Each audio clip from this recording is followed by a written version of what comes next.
የህግና ፍትህ ጉዳዮች ቋሚ ኮሚቴ የዘጠኝ ወር ሪፖርቱን ይፋ አድርጓል።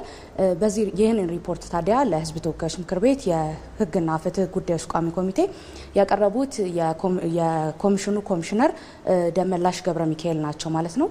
እሳቸውም ይህንን ሪፖርት ባቀረቡ ሰዓት በተለይም ኮሚሽኑ የሀገርን ገጽታ ግንባታ ከማሳደግ አኳያ፣ የሀገርን ሰላም ከመጠበቅ አኳያ እንዲሁም ደግሞ የህዝብን ደህንነት ከማስከበር አኳያ የተለያዩ ስራዎች ኮሚሽኑ መስራቱን ያነሱት።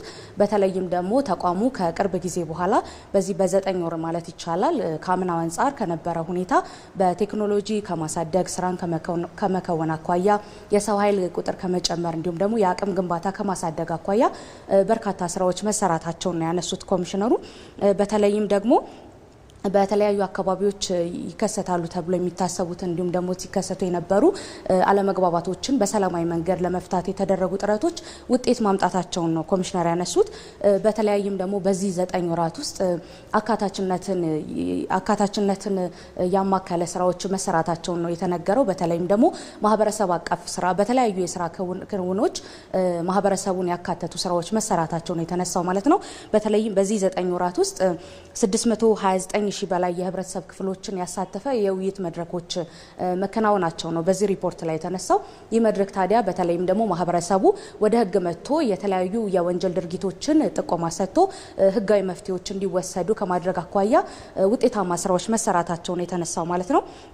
ከዛ ባሻገር እንግዲህ በተለይም ደግሞ የጦር መሳሪያ ዝውውርም ይከናወኑ የነበሩ ስራዎች እንደነበሩ ነው የተነሳው። በተለይ ከ2017 ከነበረው አንጻር ዘንድሮ የተሻለ ውጤት የመጣበት ስራ ነበረ። በተለይም ደግሞ የተለያዩ የህግ ማስከበር ስራዎችና ሰላምን ከማስጠበቅ አኳያ በተሰሩ ስራዎች 2017 ላይ የነበረው 504 የህግ ውጤት ጦር መሳሪያ በህግ ቁጥጥር ስር የዋለ ሲሆን በ2018 በተከናወነ ጠንካራ ስራ ግን ወደ 241 ዝቅ መደረጉ ነው በመድረኩ የተነሳው። ይህም ታዲያ የወንጀል መፈጸሚያ መሳሪያዎችን ተደራሽነት በመቀነስ ረገድ ትልቅ ውጤት የታየበት መሆኑን የተነገረው ማለት ነው።